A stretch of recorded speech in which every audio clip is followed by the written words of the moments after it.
Hi అండి, welcome back to happy recipes. నేను మీ స్వప్నని. ఈరోజు వీడియోలో ఒక మంచి హెల్తీ స్నాక్ రెసిపీ చూపిస్తున్నానండి. పిల్లలు ఎలాగో ఇంటి దగ్గరే ఉంటారు కదా, అలాంటి అప్పుడు ఇలా హెల్తీగా స్నాక్స్ చేసి పెట్టండి. చాలా సింపుల్గా అయిపోతుంది, చాలా హెల్తీ, అలాగే టేస్ట్ కూడా చాలా బాగుంటుంది. చేసుకోవడం కూడా చాలా సింపుల్ అండి. సొరకాయ ఒక్కటి ఉంటే చాలు, ఇంట్లో చాలా సింపుల్గా చేయొచ్చు. ఈ గారెలు ఒకటితో ఆగరండి, ఇంకా కావాలని అడుగుతారు, అంత బాగుంటాయి.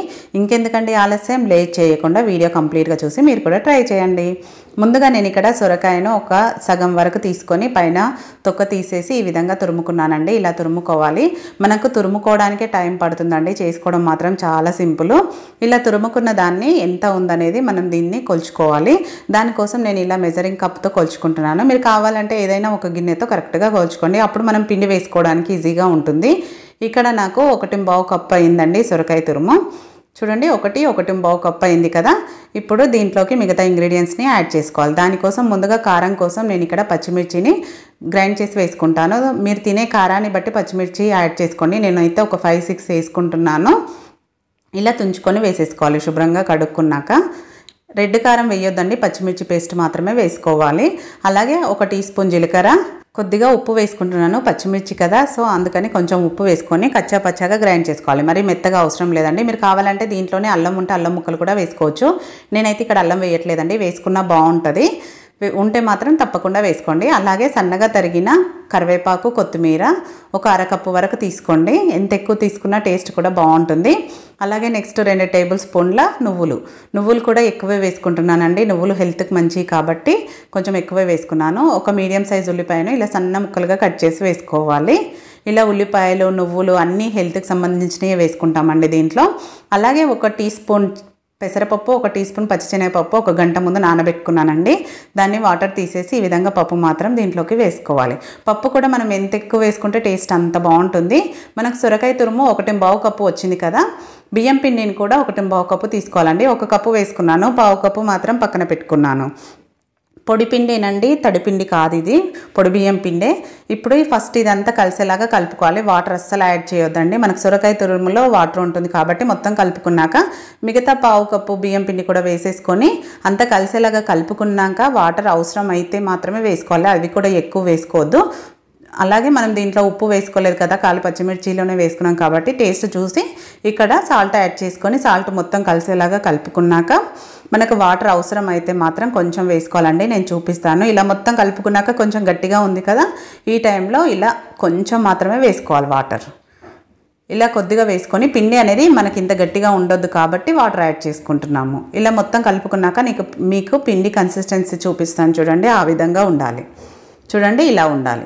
మనం వడలు ఒత్తుకోవడానికి ఈజీగా ఉండాలన్నమాట. ఇలా ఉంటే మనకు పర్ఫెక్ట్గా ఉన్నట్టే. ఇప్పుడు ఇది రెడీ అయిపోయింది కదా బ్యాటర్. నెక్స్ట్ స్టవ్ పైన ఆయిల్ పెట్టుకోవాలి. డీప్ ఫ్రై కాబట్టి కొంచెం ఆయిల్ ఎక్కువ పెట్టుకొని బాగా హీట్ చేసుకోవాలి. హీట్ చేసుకున్నాక ఇక్కడ మనం ఎంత సైజులో వడలు చేసుకోవాలనుకుంటున్నామో అంత క్వాంటిటీలో ముద్ద తీసుకోవాలండి. చెయ్యికి ఆయిల్ అప్లై చేసుకోవాలి. ఆయిల్ అయినా వాటర్ అయినా అప్లై చేసుకోవచ్చు. ఇలా ప్లాస్టిక్ కవర్ ఉంటుంది కదా, దాన్ని నేను 2 భాగాలుగా కట్ చేసుకున్నాను.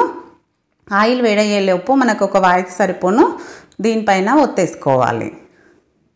చూడండి, ఇలా వడలాగా కొంచెం వెడల్పుగానే చేసుకుంటున్నాను. మీరు కావాలంటే మీకు నచ్చిన సైజులో ఇంకొంచెం పెద్దగా కావాలంటే పెద్దగా చేసుకోండి, ఇంకొంచెం చిన్నగా అంటే చిన్నగా చేసుకోండి. మీరు కావాల్సిన సైజులో చేసుకొని వడలాగా ఇలా మధ్యలో హోల్ పెట్టేసుకుంటే ఇది రెడీ అయిపోయింది. ఇప్పుడు ఈ కవర్ని పక్కన పెట్టేసుకొని ఇంకొక కవర్ పైన కూడా సేమ్ అలానే ఒత్తుకుంటున్నాను.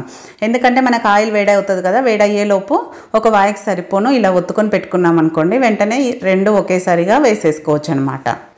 చాలా ఈజీగా అయిపోతుందండి. కాలే తురుముకోవడమే టైము. ఆయిల్ కూడా బాగా హీట్ అయ్యింది కదా. ఇప్పుడు మీడియం ఫ్లేమ్లోకి పెట్టుకొని కవర్ నుంచి తీసి వేసేసుకోవడమే.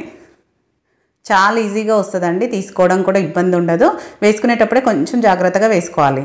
అలాగే వేసిన వెంటనే ఒకటి వేసిన వెంటనే ఇంకోటి వేయొద్దండి, అది కొంచెం పైకి వచ్చాక ఇంకొకటి వేయాలి. అలా అయితే అంటుకోకుండా ఉంటాయి.